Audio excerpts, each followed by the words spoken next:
Okay guys, prepare yourselves for a major deep dive, comparing every drum machine that I've ever owned from best to worst. This is a fucking long video and it's definitely one of the, if not the biggest comparison that I've ever done. There is a lot of information, so feel free to use the timestamps linked in the description if you'd like to jump to something specific. So what drum machines are we comparing? The Roland TR-8S, the DIGITAKT 1 and 2, the Nord Drum 3P, the Teenage Engineering PO12, the Drumbrute Impact, Analog Rhythm Mark II, the Korg Drumlogue, the PULSAR 23, and in the extended Patreon version of this video, we'll also be getting into the SR909 from Stida Electronics, which is a TR909 replica. It looks like the exact same, and it's kind of in a category of its own. I have a bunch of other extended and exclusive content over on my Patreon if that's the sort of thing that tickles your fancy. And for those of you who are already supporting, thank you very much. There are also affiliate links for all of the gear mentioned here as well. If you do end up using those links, I make a small commission from that sale. It doesn't cost you anything extra though. In terms of the comparison, what qualities of each drum machine are we going to be rating? We'll be checking out what I think are the most prominent control or standout features of each unit. Learning curve compatibility with other units. In terms of MIDI sync compatibility with software as well. Being able to use a drum machine as maybe like a brain is also obviously a huge plus. Audio exporting, which I think is a feature that's often overlooked with drum machines or synths,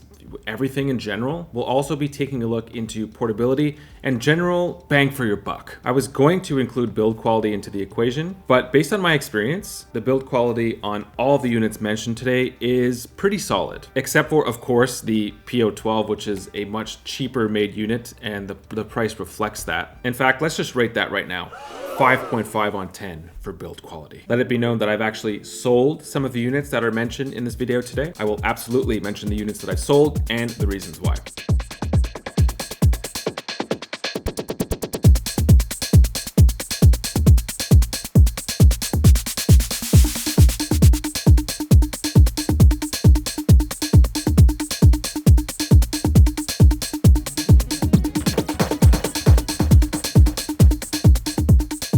And we are starting with the Roland TR-8S. I've owned many TRs, and the TR-8S sort of like embodies what all of the TRs are capable of, but it also offers a lot more. So it encompasses everything that the TR-6S offers, the TR-8, the T8. Let's have a look at the control and standout features. This is exactly what the selling point of the TR-8S is: hands-on, immediate control. It's all right there in front of you. You've got your faders, you've got your knobs, you have your very simple step sequencer up to 256 steps, which is great. Just jump from one instrument to the next. So let's say bass drum, do, do, do, do, do, do. Let's say this is our bass drum rhythm, and then snare. Maybe hi-hats. Right, and we just simply have a full groove just like that. We have control over decay, maybe a little bit if I want like a really tight sounding kit. Master effects. On a basic level, that's how I see people using the TR-8S, especially in a live setting. There's also something very spontaneous like motion record, which again works well in a live setting. So I'm gonna hit record. Let's say we'll do it on the hi-hats. And so that has been recorded, that motion. So I just changed the decay. We'll do the same thing on the snare. There's also an accent button, right? So I put the accents on the downbeat. What if we put it on, right? So that's a little bit more in sync with the rhythm that's going on here. So no accent, full accent. So this is imitating what's on the previous TRs, like the TR-909. It's the TR-8S, so S stands for sampling. You could drop your own samples into the unit. Another few standout features about the TR-8S is that it's also an audio interface and a MIDI controller that works especially well with Ableton Live. And it could do all these things in a hybrid way simultaneously. We touched on a bunch of things that are on the surface. As I mentioned, that's sort of the standout of the TR-8S. But if you'd like to, there is a shift button and you could dive into, you know, all the different menus. You could change the master effects, delay send and reverb send per instrument. It of course offers all of the classic Roland drum sounds. So I was actually just using the CR78, which is a pretty old Roland drum machine, the TR-909, the TR-808, the 707, 606. Outside of those drum sounds, you have a ton of other samples to choose from that are, you know, outside of the Roland realm. that sound great. So that's a bunch of positives. One negative thing about the TR-8S that tends to stand out to me. I personally think that it sounds a little bit thin. This is not an analog drum machine, it's digital, although the classic Roland drum sounds use ACB, analog circuit behavior, which is a technology that's supposed to emulate the behavior of an analog circuit. I mean, if you're mixing it into a production, that's one thing, but for in a live setting, in my opinion, it's just not quite the same. And for this reason, in the past, I've used it more and more for like my top end drums. So maybe perks, hi-hats,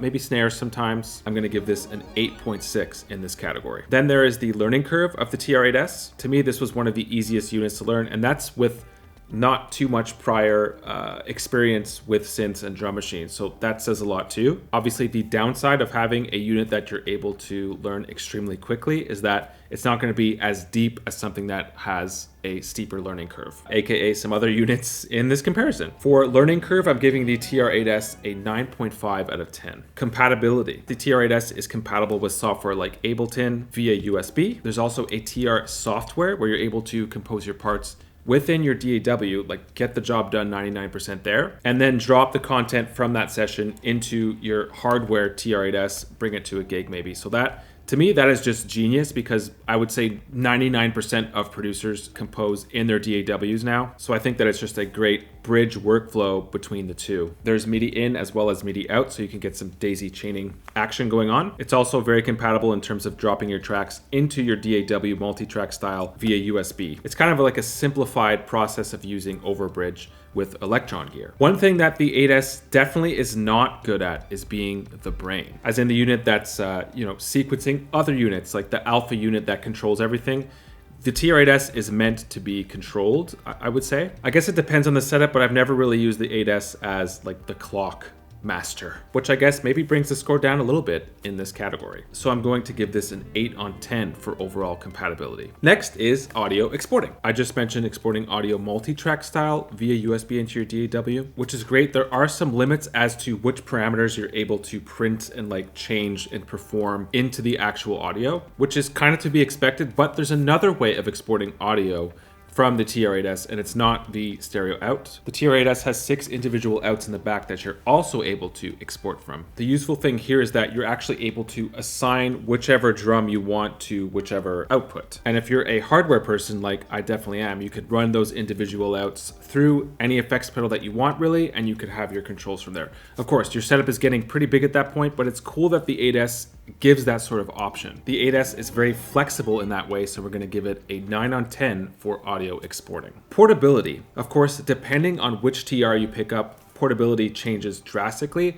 The 8S is a desktop unit. It's quite thin, so it is pretty portable, but it's big enough. The 6S is very portable, and the T8 is something you could fit into your pocket. The interesting thing to mention here, though, is that depending on your setup, the TR-8S might actually save you space. Just to reiterate here, it could be used as an audio interface, a drum machine, and a MIDI controller all at the same time. It's actually very likely that if you choose to use the TR-8S, you might be able to subtract some other unit for a live setup. And so let's give it an 8 on 10 for space or portability. Bang for your buck. I bought the TR-8S used a few years ago for maybe $350 US. That is an absolute steal for what this thing is capable of. If you want that safety, if you want the warranty, picking it up new is also, I think, totally worth it. No matter what, you cannot go wrong with the price of this unit. Major bang for your buck, in my opinion. And we haven't even discussed the TR-8, which is the predecessor of the TR-8S. The TR-8 is also an awesome unit. There's some legendary performers. The first one that comes to mind is Kink, who still uses the TR-8 in his setup, and you could probably find that for maybe 200 US. It's obviously a lot more limited than the TR-8S, but it might be right for you. We're gonna give the TRs 10 on 10 for bang for your buck.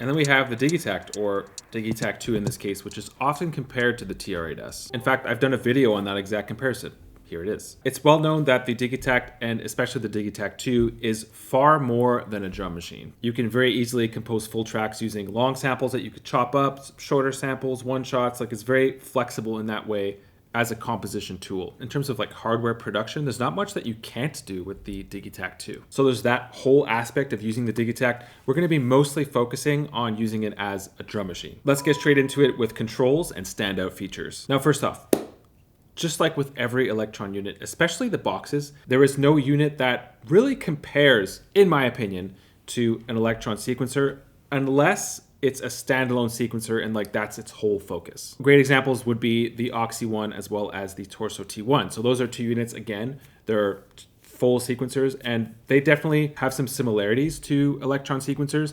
They're stronger in some ways and they're weaker in others. So for me, that's the first standout, just the amount of precision that you have on a per step basis. There's like a micro nudging function, so it doesn't have to be exactly quantized on the grid. You can add seemingly an unlimited amount of parameters on any given step, on any given channel, on any given sequence. And I'm talking with the DIGITAKT as well as the DIGITAKT 2. It's just the DIGITAKT 2 has more parameters to work with. Like for example, there's a comb filter. So let's select machine and go to comb. It's adding almost like an FME type of feel to this kick.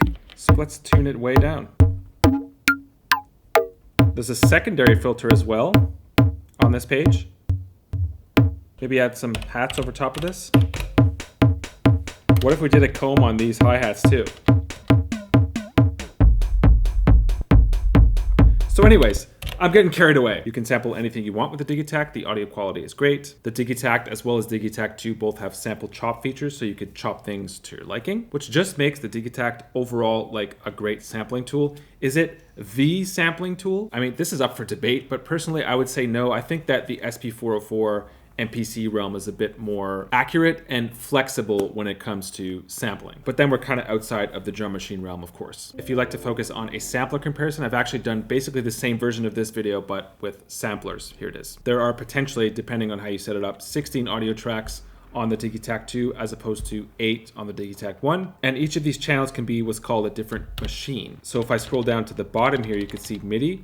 So I could choose whatever track I want to be either MIDI or audio, which is pretty convenient. Maybe I'm biased on this one because I'm very familiar with the Elektron or DIGITAKT workflow. But I would argue that the DIGITAKT 1 is the most fluid unit on the market today in terms of its workflow. And the DIGITAKT 2, of course, it's piggybacking off of that. They didn't change anything about the core workflow of the DIGITAKT 1. They just added things. Like there's a lot of pages here. So for example, let's go to our mixer page. There's 6 pages on the mixer, which is a lot. So unlike with the TR8S where everything is just like right up front, it's right there. With the D1 or D2, you're gonna have to menu dive a bit, which for me makes this feel more like a production or composition unit as opposed to a full-on performance unit. That being said, I actually do see it being used in performance quite a bit, but what I notice is that the templates are pretty much set up before the performance is done. And maybe you do some minor tweakage during your set. There are definitely some other standout features of the DIGITAKT 2. There's a song mode, which is useful, but for the type of music or the type of approach that I have, I don't really use it that much. I just stick to creating patterns and then maybe jumping back and forth from the patterns as I go. Let's give this an 8.7 out of 10 for controls and standout features. Tied with the TR8S in this category. Because it's more complex, there's definitely a bit more of a learning curve to the DIGITAKT 1 or DIGITAKT 2. I mean, anything with an Elektron sequencer takes a bit more time to get used to if you're not accustomed to it. The convenient thing there though is that pretty much all Elektron sequencers function in the same way. I mean, not the older ones, but I'm talking like the DIGITAKT, DIGITAKT 2, Digitone, Digitone 2, Syntac. Even the models, there's quite a few similarities. So the model samples as well as the model cycles. So if you're coming from any of those units and you want to pick up the DIGITAKT, it'll be that much easier for you to do. As I mentioned, we have 16 channels or voices here. I have never even gotten close to using 16 channels. Like, it's so much. They also gave 256 steps as opposed to 128 on the DIGITAKT 1. If you're just coming into the Elektron world, we'll give this a 7 on 10 for learning curve because the sequencer is a little bit difficult to understand at first. But if you're coming from another Elektron unit, we'll give this an 8 on 10. So a dual score, is that fair? I just did it. So compatibility. So to me, again, this is where the DIGITAKT shines real bright. You've got software compatibility with Overbridge, and I know that goes really deep. That's not something I've explored too much, so I can't speak too much on it. You can MIDI sync via USB to your DAW, like to Ableton, anything like that very easily. You've got all of your CC controls here, and then whatever it is that you're pairing with, it becomes a really great team, because all of a sudden that unit is being controlled by one of the strongest and most precise sequencers. And that's on top of whatever audio tracks you have going on in the standalone unit. Let's say you're just controlling one other unit. Well, then the DIGITAKT acts super well as a mixer. As I said here, there's a bunch of different controls here. You have effects that you could add to the incoming audio, which would be coming in right here. You've got chorus delay and reverb, which is more or less 90% of what you need. All of that in this clever little box. So I'm gonna give this a big 10 on 10 for compatibility. Well done, Elektron. Audio exporting. So you have your basic stereo master out, which is great for a live setting, but if you'd like to break those stems down into individual tracks that you could bounce into your DAW, Overbridge allows you to do that. You could do it via USB. In terms of individual audio outs, obviously there's just no space for them, so that's not there. And so that's a bit of a downer for me. Obviously that's not what the DIGITAKT is. The DIGITAKT shines in so many other ways, so all good. So we'll give this a 7.5 on 10 for audio exporting. Besides not being battery powered, I guess, for what the two DIGITAKTs are capable of, they're very compact. Not quite pocket size, but you could probably fit it into a kangaroo's disgusting pouch. So we'll give it a 9.5 on 10 for portability. And then there's bang for your buck. So just like a used TR8 or TR8S, the OG DIGITAKT, which is an absolutely amazing unit, is going for dirt cheap right now. The D2 is obviously quite a bit more expensive, but I mean, there's still not much that you can complain about for what this thing is capable of. Considering the two units, so the DIGITAKT 1 as well as the DIGITAKT 2, we're going to give them a 9.6 on 10 for bang for your buck. So that's 0.4 less than the TR8S or TR8.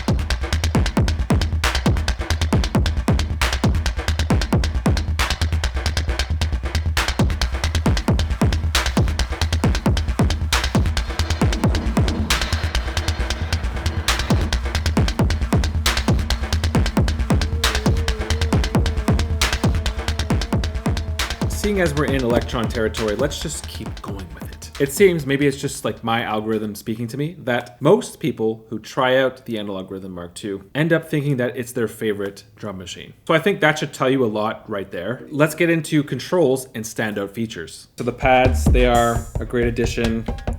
Absolutely love the pads. So I'll play this groove. There's a mute section here. You could, unmute the pads. Let's get some kick in there. Boom. Super useful thing to have this on a drum machine in general. So yes, they work great. And yes, the pads feel great too. This obviously makes the unit just a lot more hands-on, like in a live setting. They just absolutely nailed the analog drum sounds. Maybe not all of them, but the low-end sounds are just some of my favorite, especially the kick. Let's actually go through those. So kick, absolutely killer. And there's a bunch of different types of kicks to choose from. My personal favorites are BD hard. BD sharp is pretty good too. You can choose a different wave type. Oh. Snare drum is cool. The rim is another one that's very juicy. So that's just the rim. The clap is also very cool.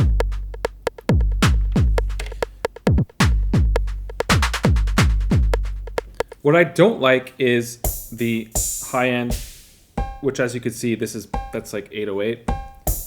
Also 808 sounding. It just has this old school drum machine vibe, whereas this bottom half here is just a lot more lush to me, and it's got such a deep, vibrant low end. But that is where the digital aspect of the unit comes in. So what you can do is mute that and then go to sample. So in this case, it's not even a hi-hat, it's some other sample. I could just switch these out for whatever I want, basically. So we just spoke about the DIGITAKT. The Analog Rhythm is very much like the straight up drum machine, an extended version of what the DIGITAKT is. What with the bigger unit, the pads, the individual outs, which we'll be getting into a bit later. To me, this just feels like a very much professional unit. It also has a similar fluidity that the DIGITAKT has. I mean, the type of fluidity that sparked an entire multi-track based sample pack called Techno Starters Volume 1. It's definitely the best sample pack that I've released, and here's what it sounds like.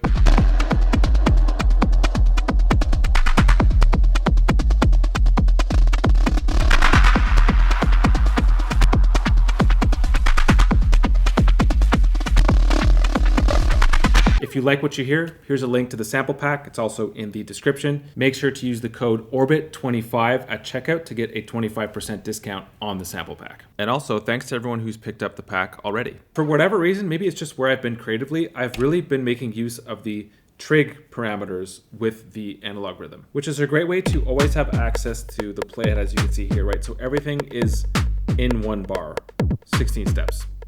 And I'm still able to add variations into my groove. So let's say on this step in particular, it's only playing the 4th out of 4 times. Same with this one as well, right? So it feels like a 2 or a 4 bar pattern. You could sample chop as well, but with some pretty basic accuracy. Just like with other Elektron units, you can chain patterns together. So 1, 2, 3. So these have been chained. 2, 3.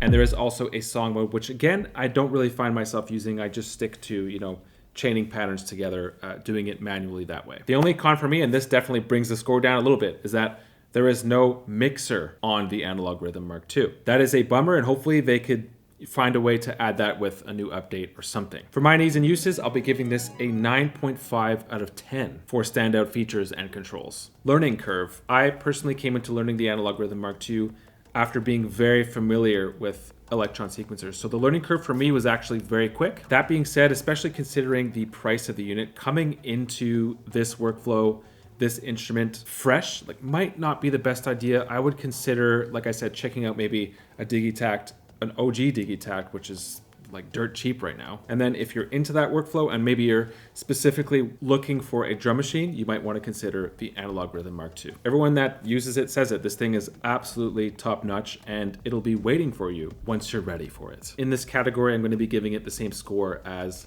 the DIGITAKT, just because they're very similar. So 8 on 10 for learning curve. Compatibility. The Analog Rhythm has almost the same overall compatibility as the DIGITAKTs. So it's got you with software compatibility. You've got MIDI in, MIDI out, as well as MIDI through. Because it's missing a mixer and it doesn't have the same sort of machine type workflow, it just doesn't make for as great of a brain as the DIGITAKT. I would personally say that in terms of MIDI compatibility, it's not built to lead per se, for the reasons I just described. I think it's more of a follower, just like the TR-8S. I'm gonna give this 9 on 10 for compatibility. Portability. It's about the same size as the TR-8S. It's, it's a desktop unit. It's equally compatible as the TR-8S, but just a different, they're different. They're different instruments. And because of the size versus capability ratio, I'm gonna give it a slightly higher score than the TR-8S. We're gonna go with 8.3 on 10 for portability. Audio exporting. Similarly, like with the TR-8S, you could export your audio in just about any way that you want with the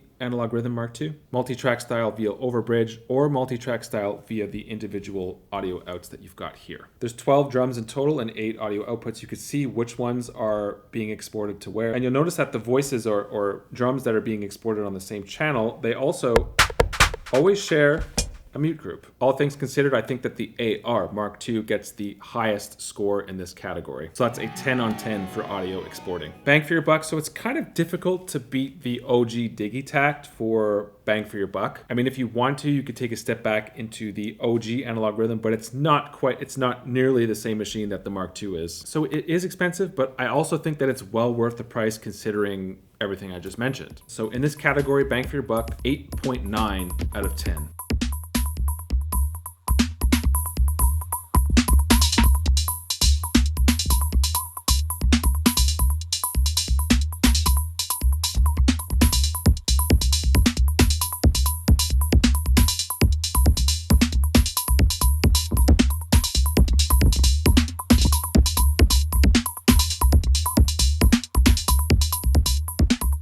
Controls and standout features. I've used it mostly in combination with the Aux-1, which it responds very well to, as you can see here. So what I've done here is I've opened up a multi-track sequencer on the Aux-1 and I'm able to, sequence different notes from the Nord Drum 3-piece. I think of this sort of setup as 2 stations. This is the sequencing part, and then this is where you could sort of, sound design and really dig into your sounds. In terms of the actual sounds of this drum synth, they're definitely not my favorite, and I don't think that they compare to other drum machines in this comparison. So I'll give you a few basic examples here. So I'm just running through kicks here. So let's go, currently I'm on channel 1.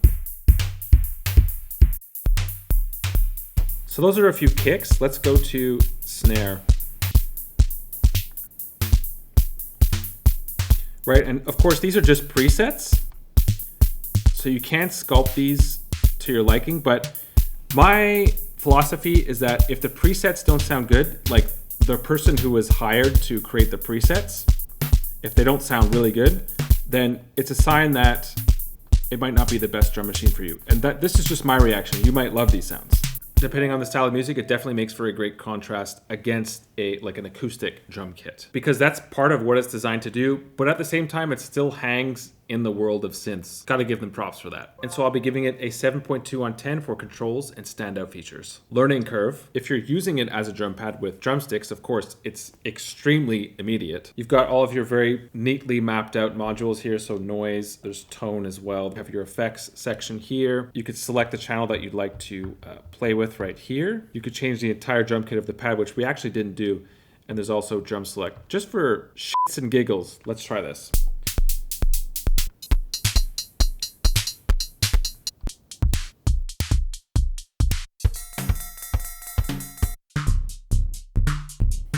On the surface, it's ready to go. And below the surface, I would say the shift function. So you have all of your red print here.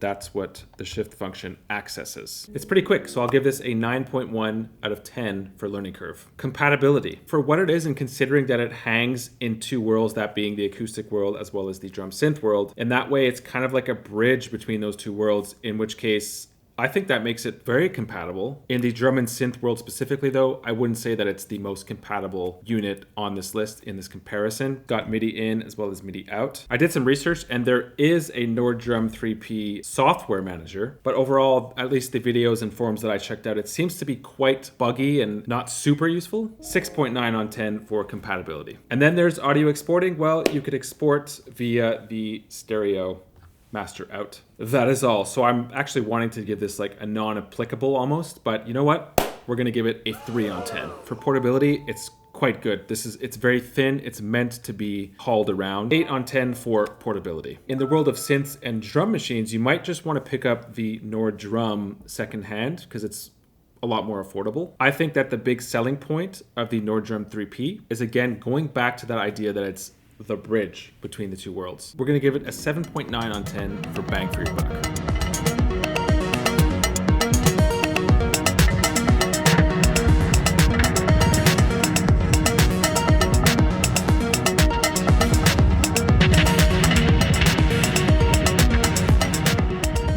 The Teenage Engineering PO12. It's been out for a while now and it still remains, in my opinion, the quintessential entry-level drum machine because it's just so easy to learn and it goes beyond that. It slaps. Control and standout features. It almost sounds cliche to say at this point, but with Teenage Engineering gear, the sauce lies within the limits. You've got 16 sounds, all of which slap. You've got a transient shaper and a tuning knob per voice. And you've got 16 one-bar patterns, all of which you can chain together. That's pretty much it. If you'd like to hear those sounds, here's a no talking video, just the sounds of the PO12. Considering the price, I'll give it an 8 on 10 for controls and standout features. Learning curve. With the PO12, depending on your experience, like you might figure it out within an hour, or it might take a focused few hours to figure it out completely. Going back to this notion of give and take, if you're able to learn the instrument that quickly, how quick is it going to take for you to maybe get bored of it? But definitely the easiest learning curve in this entire comparison. So 10 on 10 for learning curve. Compatibility. I find that the PO12 and other pocket operators are compatible like within the pocket operator sphere. Like in terms of MIDI sync, they're also somewhat compatible with other Teenage Engineering gear. Beyond that, they're very difficult and buggy and they don't really sync well with anything. I know that the PO32 Tonic has an interesting software that sort of opens things up a bit, but there's no such thing with the PO12, unfortunately. 4.5 out of 10 for compatibility. Audio exporting. Well, obviously you're not able to record multi-tracks with the PO12. At that price range, that would be absolutely ridiculous. But not only that, the audio out signal is mono. I promise though, it still slaps, so that definitely ups the rating a little bit. But still, we're gonna go with 4 on 10 for audio exporting. Portability, probably don't even need to discuss this. I mean, the answer is in the title of the instrument, pocket. operator. It fits in your pocket, extremely portable, just like, you know, pretty much all other Teenage Engineering gear. An obvious 10 on 10 for portability. Bang for your buck. You could easily find PO12s used under $100, but at the same time, you could find a TR8 for maybe around $200 or $250. And for that reason, I think that personally, the Roland TR category is still the best bang for your buck in this comparison. Let's give this a 9.6 out of 10 for bang for your buck. In all transparency though, I sold my PO12. And I actually mentioned a few years ago that I would never be getting rid of my PO12, but that was then and this is now. Things have changed, my goals have changed, my gear has changed. So why did I end up selling it? Mainly because I just had too much gear, but also because, I mean, I think you've already seen and will continue to see throughout this video that I have some pretty great drum machines. I am completely obsessed with the SR909 right now, which we'll be covering in the extended Patreon version of this video. My other drum machines are just obviously, they're just taking up a lot more of my attention. They offer a lot more.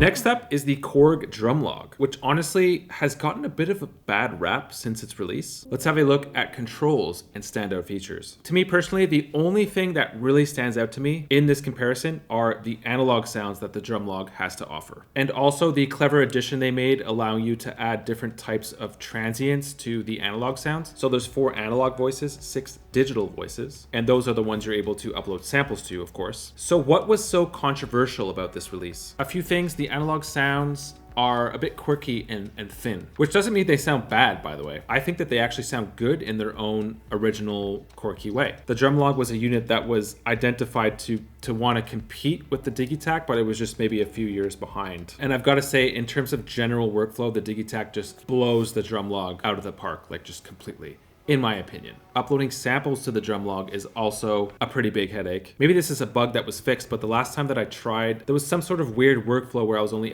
able to upload 1 sample at a time. In the context of this video, I'm going to give it a 5.5 out of 10 for controls and standout features. Learning curve, I would say that once you dig in, the workflow is relatively close to that of the DIGITAKT, but with less payoff because again, the DIGITAKT is just a stronger unit. What I do like about the Drumlogue is that there's a certain hands-onness, especially with your mix controls. You have a volume knob for each voice up top, as well as decay, tune, and drive knobs right on the unit. What I've done in the past is, again, used a separate unit as a stronger sequencer. So maybe something like the Oxy 1 or the DIGITAKT, which is so counterintuitive, and then just use the onboard controls as sound design, much like we did with the Nord Drum 3P. There's also some interesting pattern chaining and polymeter per voice things that you could do with the Drumlogue to sort of spice things up. And if you'd like to look a little further into that, that's something I explored in this video. All things considered, we'll give this a 7.3 out of 10 for learning curve. In terms of compatibility, the Drumlogue is very basic. So you've got your MIDI in, your MIDI out. I do know that you could send MIDI information to your DAW via USB, but I'm not sure how reliable it is. In terms of using it as a brain, again, it's just not comparable to the DIGITAKT. I'm going to give this a 6.7 out of 10 for compatibility. Audio exporting is actually pretty good. There's a master stereo out if you'd like to use that. There's also 4 individual audio outs where, much like the TR8S, there's a menu where you could assign instruments to specific outs. So we'll give that an 8.5 out of 10 for audio exporting. In terms of size, it's quite similar to the TR8S, not quite as portable as the DIGITAKT. We'll give it the same score as the TR8S, an 8 on 10 for portability. In my opinion, the true bang for your buckness of the Drumlogue lies within the analog sounds. So the question is, do you like the analog sounds? You can find all the things that it offers and more on units that are less expensive. 6.5 on 10 for bang for your buck. Yes, I sold my Drumlogue. Big surprise. It's sort of a similar reason as with the PO12. I have all these other drum machines that offer more. And speaking of a drum machine that offers more and is definitely in a world of its own, let's check out the PULSAR 23.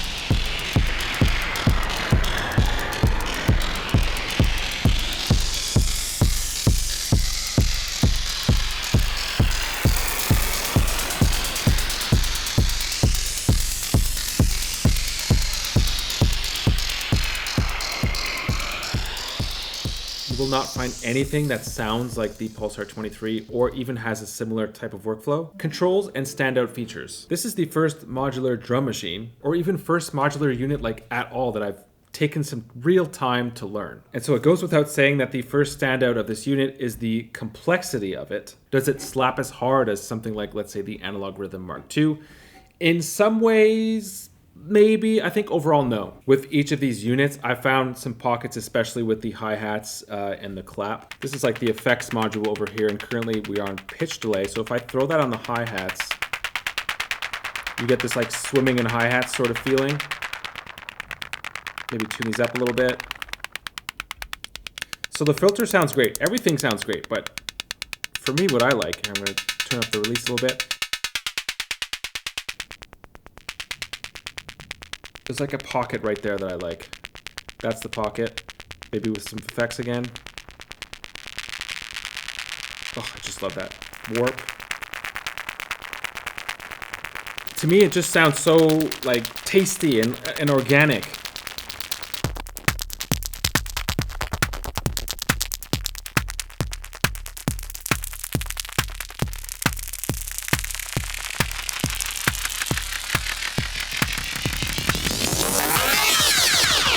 What if we did the same thing on clap? So if I have the clap mix up to full, it reacts in the same way.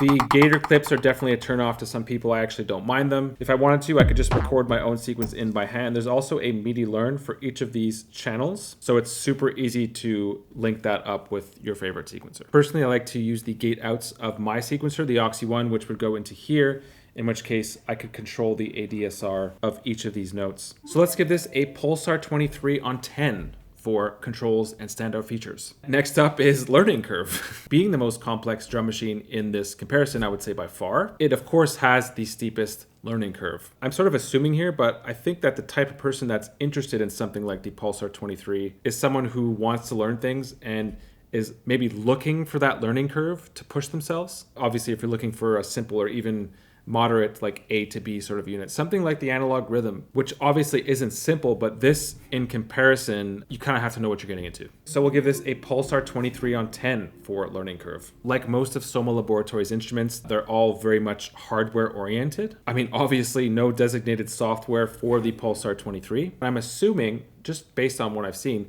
that this is a lot more compatible in the modular synth realm than all of the other drum machines in this comparison. As I mentioned before, you could very easily MIDI learn these voices here. It's also got MIDI in, so it wants to be controlled. It does interestingly have a mix in right here, so if you'd like to maybe combine it with possibly another drum machine or some other unit, you could have the audio coming in, and if the incoming unit is maybe synced up with the PULSAR 23, you could combine those sounds together and basically just completely change the color of the PULSAR 23. We'll give it a 7.9 on 10 for compatibility in the context of this video. Maybe something like an 8.9 on 10 if you're a modular user. Just like I would like with all of my drum machines moving forward, we've got those individual audio outs, which is perfect. With the PULSAR 23, you have enough individual outs for each drum, and there's also two extra ones. The two extra ones I think would be best for delay and reverb. These two effects add so much character to the instrument that I'm so glad they gave you the option to print it onto its own individual out. So how would you do that? Well, with each channel, there's an out here, and so you'd have to gator clip this, let's say from here, and go to this little mixer down here. These are, so channel 1, channel 2, and so on, right? I'll give this an 8.5 out of 10 for audio exporting, especially as a hardware user. The PULSAR 23 is the biggest unit in this comparison outside of the SR909. To me personally, it feels more like a studio tool to discover sounds with, and not so much an instrument that I would bring to any sort of live setting. That being said, I'm sure there's plenty of people using the PULSAR 23 in a live setting, and God bless them. It's heavy, it's dense, it's built like an absolute brick. Not only that, if you're transporting this and showing up to a live show with this, chances are you're gonna have a bunch of other big pieces of gear, maybe a modular setup, whatever it is. So keeping that in mind, just transporting everything is a little bit inconvenient. That being said, it does come with its own carrying case, so that gives a few extra points. 7.2 out of 10 for portability. Bang for your buck. Much like a lot of Soma Laboratories gear, it's very specific, it's very expensive, considering what it's able to do. This is definitely like an acquired taste, advanced, you might even say like luxury unit. If you're the type of person that's gonna drop money on it, then you kind of know what you're getting into, you know what you're spending the money on. Chances are that you've already spent a lot of time researching it. I mean, I hope you have if you're gonna buy it. And based on what I've seen other people say about the unit, it seems to be like a different thing for everybody. And to me, that's one of the coolest things about the PULSAR 23. All that considered, for this category, I'll be giving the PULSAR 23, again, a PULSAR 23 on 10 for bang for your buck.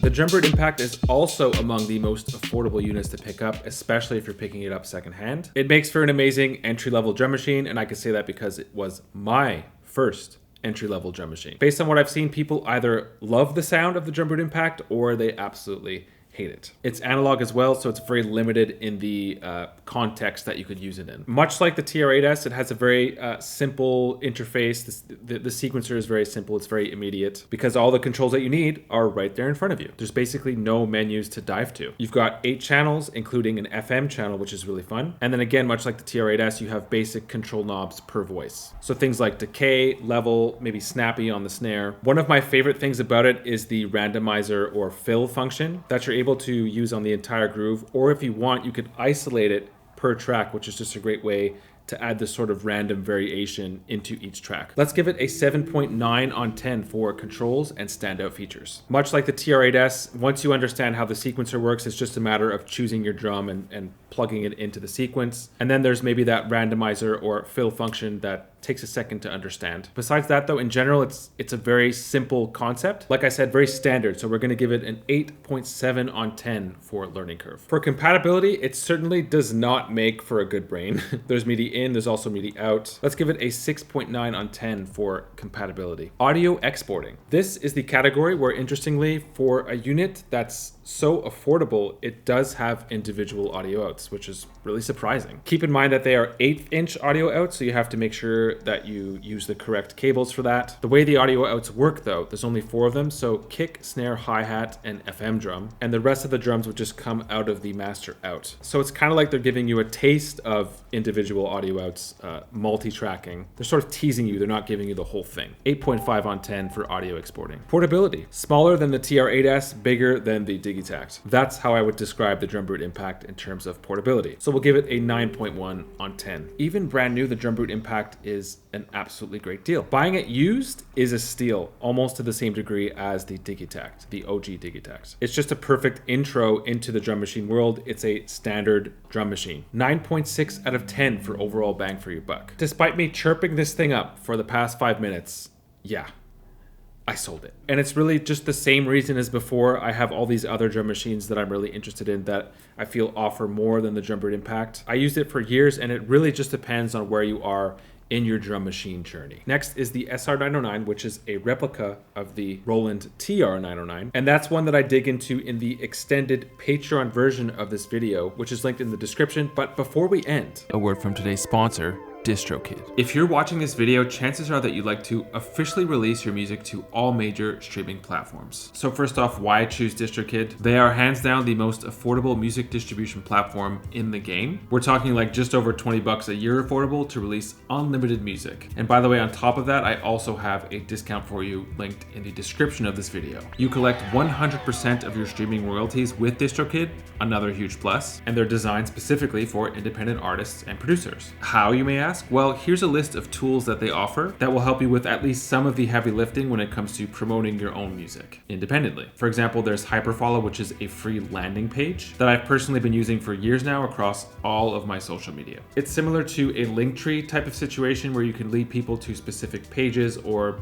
maybe different social medias. You can post video content, maybe a link to your latest single, and you can create an unlimited amount of landing pages at no extra cost. DistroKid also offers promo cards, another free tool that you could use to promote your music on social media. So many other features, and again, just over $20 a year. To me, it's a no-brainer. If you're looking for a music distributor, well, now you know where to go. Sign up using the discount linked in the description of this video.